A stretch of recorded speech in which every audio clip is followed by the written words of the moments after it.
Ludum Dare is a twice-yearly game jam where you have to make a whole game in 48 hours, or 72 depending which variant you choose to enter. It was my first ever game jam and it quickly became my favourite, and I've made a ton of entries for it over the years, so in this video I'm going to be taking a retrospective look at every entry I've ever made. What I liked about each game, what I didn't like, what I struggled with, and so on. They were all made in Game Maker and I'll be covering them from oldest to newest, and with that, let's jump in. So a game called Planestroller was my first ever Ludum Dare and first ever jam game. The theme was Connected Worlds, and having just released another perspective on Steam, my plan was originally to just cry for 48 hours. But I didn't, and I made this weird game about being a wizard who changed their plane of existence every few seconds. I loved creating the effect. I believe I literally just split each room into up to 4 quarters and did something to fade the view between each one. Then I added some particles at the screen edge to help you with the tempo. The plane would shift every time they hit the corners. The big lesson from this one is making something that relies on levels or content generally for a jam game is very difficult, as it's one thing to spend 48 hours making a game that is just intrinsically playable, interesting, and fun, and another to squeeze adding content that is playable and fun. So it was very short, but for my first ever thing, I was pretty proud of this.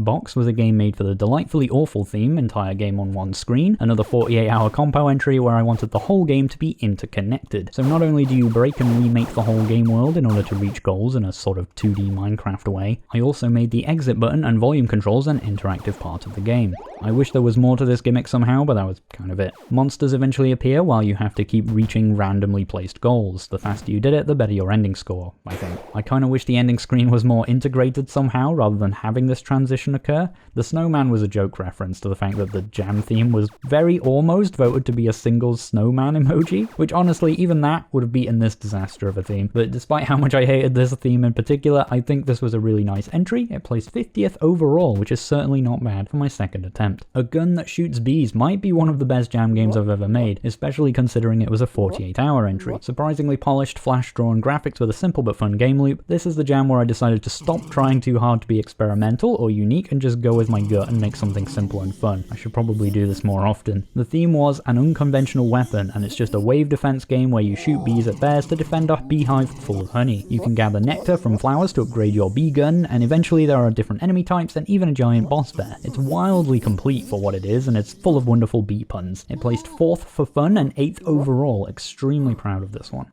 Then we go back to extremely experimental with Was It Something I Said? The theme was You Are the Monster, and I decided to create a gameplay light narrative game with some inevitable staged consequences and design that would tell a slightly funny but also very sad story of a monster who just keeps trying and failing to make friends. They fail because they're massive and keep accidentally destroying village houses. They're just not very compatible with the world around them. There's a secret ending where the monster does meet a friend, but the regular ending is shockingly dark and I don't know how I feel about it, to be honest. It plays very well in mood and theme and reasonably well in overall. Very low in fun, understandably. It's a weird but memorable entry. Life is Short is a concept I really want to come back to one day. There was a split theme of 2-button controls and growing. I wanted to make a game that explored the feelings I had at the age of about 26, and have all the more today that time seems to pass faster and faster as you get older, which is somewhat existentially pertinent to say the least. So I made just that, a simple top-down roguelite, run-based, whatever you want to call it, an RPG where you age over time. At first an in-game year is something like a minute long, then eventually every 20 seconds or so. Your stats change as you age. At first you grow stronger and smarter, but then the strength fades. After you reach 50, I introduced a chance of death, where every in-game year would have a percentage chance to kill you, ending the game, and this just continues to scale up. There's a fixed map with some towns and shops and goblins, and also a dragon boss in the far north, but for the most part it was just a little RPG sandbox. The idea of which was to set your own goals and find your own meaning. When you finally die, one way or another, you get a little rundown of your life based on what you did, how much you trained, how much money you made and spent, and what enemies you fought, etc. You also got a score, but this was sort of a joke more than anything. Nobody is keeping track of your score in real life after all. This one begs to have so much more built on top of it. There's bottomless potential for feature creep here, so I'm proud of getting this to feel reasonably polished and meaningful in 48 hours. Being totally mouse controlled, as per the 2-button controls theme, was a wonderful blessing from a constraint. The game was super simple to play and experience. I probably wouldn't have thought of doing it like that without the constraint of the theme. Food for thought. For LD35 and the theme Shapeshift, I made the game Spaceshifter, where you play as an alien shapeshifter. This was just something daft inspired by the Animorphs novels. You could take the DNA of wildlife creatures, and also trees apparently, and transform into them, obtaining their powers.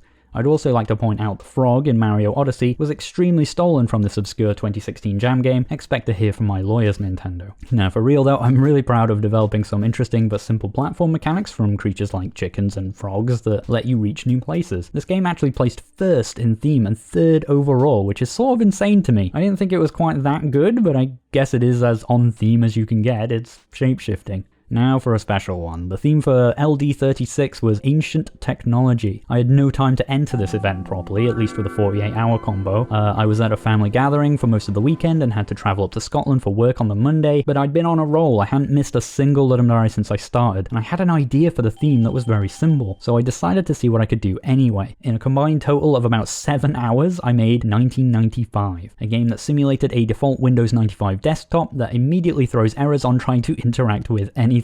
These errors then eventually evolve into a very dumb story in which the operating system seems to become self-aware. There are about 6 branching paths at moments where you can click other dialogue buttons like OK, no, cancel, etc. And that's about it. I think every ending just results in a blue screen from what I remember. All I had to really do to make this game work was create a convincing looking dialogue box that could show different icons, text and buttons, make it so you could drag it around authentically, etc. Then pretty much all I did was spawn a bunch of these in sequence and change the sequence depending what answers you gave. It's just a short text adventure with nostalgic graphics. This game actually ended up with a bit of virality and made its way to a couple of YouTubers, and remains one of my most downloaded itch.io projects ever. That was a very strange feeling for a game that I put less time into than basically anything else I've ever made, but here we are. I don't think I got a score in this one as I didn't have enough time to rate other games to get enough ratings on my own game. I do wonder how this one would have done overall.